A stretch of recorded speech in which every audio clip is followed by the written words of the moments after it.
If you are a trader, ayaw naman natin ang sagot sa tanong natin na who's buying this market is, oy, teka lang, di sila yung mga na-liquidate na shorts. We don't want that because it makes the argument illiquid. It makes the argument false. It makes the argument hindi pa tayo bull run. Kasi na-liquidate lang yung mga kumakalaban sa derivative books.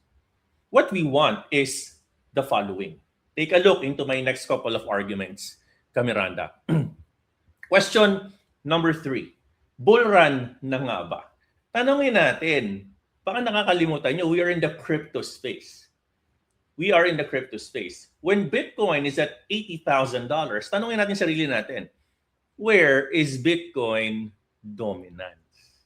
O, type 1, kung alam ang Bitcoin dominance. Or type 2, kung medyo bago tong terminal na to kasi I came from stock market, I came from Forex. I don't know what Bitcoin dominance is.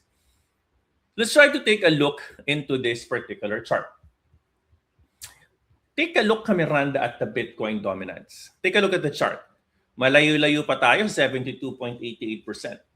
The problem with this particular chart is Bitcoin dominance is rising.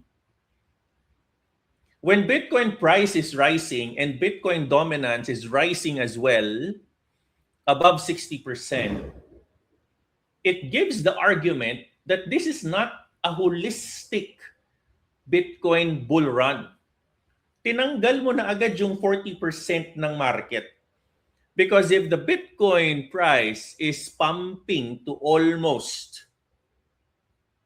20%, from $64,000 up to $80,000 already, and the Bitcoin dominance remains at 60%, it tells you, listen carefully, it tells you that your altcoins are not moving yet.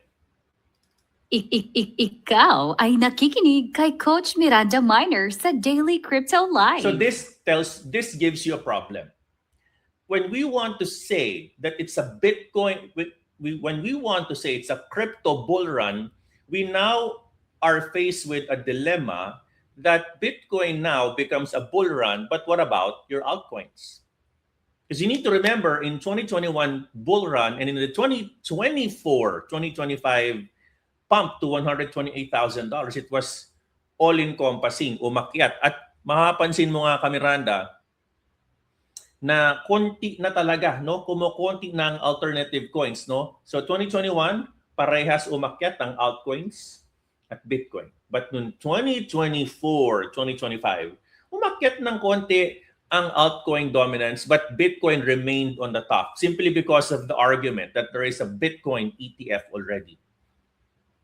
Right? Now, this presents an argument kapag ang Bitcoin dominance ay umaakyat, maaaring ang sagot ay hati. Yes, bull run, pero Bitcoin lamang. Ikaw ay nakikinig kay Coach Miranda Miner sa Daily Crypto